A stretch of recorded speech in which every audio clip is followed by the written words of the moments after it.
All right, you've been listening to testimony from Officer Gross, and the last part of that testimony, he said he was not in fear, but he talked about what led to the shooting. He talked about calling out the license plate in case it was involved in the shooting that we heard on that body cam. We heard the audio of gunshots going off.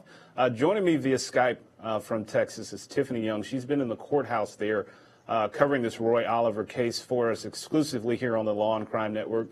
Good afternoon to you, Tiffinni. Good afternoon. Hey, Tiffinni, so really quick, I know you were there yesterday when Roy Oliver took the stand. Yeah. What was the mood like in the courthouse when he took the stand and he was before that jury? As I said yesterday, it started out very climatic. You have his attorney, using this Paul Harvey, and now, ladies and gentlemen, for the rest of the story, we all talked about how we were kind of waiting on this dramatic introduction, but that's when the defendant took the stand, and so it did kind of tense up in the courtroom. The jury has been very attentive. The judge attempted to take a break around the noon hour, and the jury said, no, we want to continue going. They want to hear more testimony from the defendant. They were paying attention. Many of them are still kind of wearing a poker face. There were one or two that seemed to be on the fence as he was testifying. It kind of raised eyebrows. As far as the rest of the jurors, it was really hard to tell what they were thinking, but certainly they were all very attentive. Right. Now, how do you think he did during his testimony? I mean, of course, we've heard, and you've heard me say that this was on the reasonable belief of that officer, of course, this officer being Roy Oliver. So how do you think he actually did in getting his point across of why he actually shot into that vehicle back on April 29th of last year? Well, it seemed as if, one, he was very kind of relaxed, in a sense, as he was on the stand. There was even a conversation in the courtroom hallways as to whether or not the defendant possibly had taken some type of relaxant, because he was just kind of had the glassed over eyes and really looked straight ahead at his attorney more than he did the jury. Certainly with the cross, I think that it was a good day for the state yesterday. They were able to get some things in that likely would not have come in without the defendant's testimony. Right. I think that his story came across, and as you said, it's all about what the defendant, what Mr. Oliver, what was going through his mind at the time, which is why the odds were kind of on the fact that he would testify. But, I really do think it was a good day for the state yesterday. I think that Mr. Oliver was able to tell his story. I don't know how believable it was to some of the jury.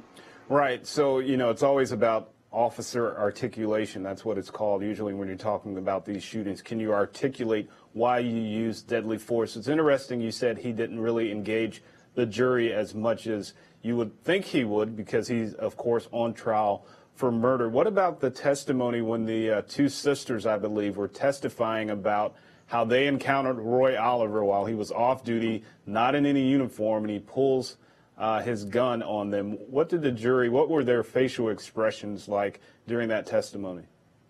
Yes, the jury had some facial expressions, some kind of in disbelief. Certainly, as you heard, the first sister that took the witness stand this morning, her story became somewhat flaky as she was under cross-exam from the defendant's attorney. The jury, was listening to these ladies intensely, certainly as both of the sisters are testifying about the fear they had of their lives as a gun was placed before the head of the first sister. I believe her name is Monique, that testified. The jury was certainly listening for those parts. And so you have to wonder what the jury thought about that, after they heard from the defendant yesterday, where right. the defense introduced the incident first, but certainly to have both of those sisters get up there and say how that experience affected them to have that gun drawn on them. Right. Now, was Jordan's family in the courtroom while Roy Oliver was testifying? Yes. So the family was in and out yesterday, noticeably as the state was crossing the defendant. If you remember, Mr. Snipes, he placed the picture of Jordan up first and asked the question of the defendant, and then I don't know if it was visible on the camera. He then stepped to the parents to ask them, the stepmother and the father, to let them know they were about to show the picture of Jordan in the car. And so the family did leave at that point during that particular questioning. Right. What we saw during other parts of the trial is the family has kind of been in and out. Also, as I said yesterday, the defendant's wife has been there every day, or his common law wife, as he testified yesterday. However, she was not there yesterday for any of his testimony. Well, that's very interesting that she wouldn't be there during that testimony. I think that's the most crucial testimony. I think his testimony is the most crucial because he has to articulate why he used deadly force. So I think it's very interesting that she was not there for that. Tiffinni, I want to thank you so much for taking the time out and reporting from the Roy Oliver case. We greatly appreciate you. And we are going to take a quick break here on the Law and Crime Network and have more of the Roy Oliver case. You don't want to miss it. It's been some very interesting testimony. Did Roy Oliver use excessive force, or was he justified in shooting 15-year-old Jordan Edwards? Stay tuned to the Law and Crime Network.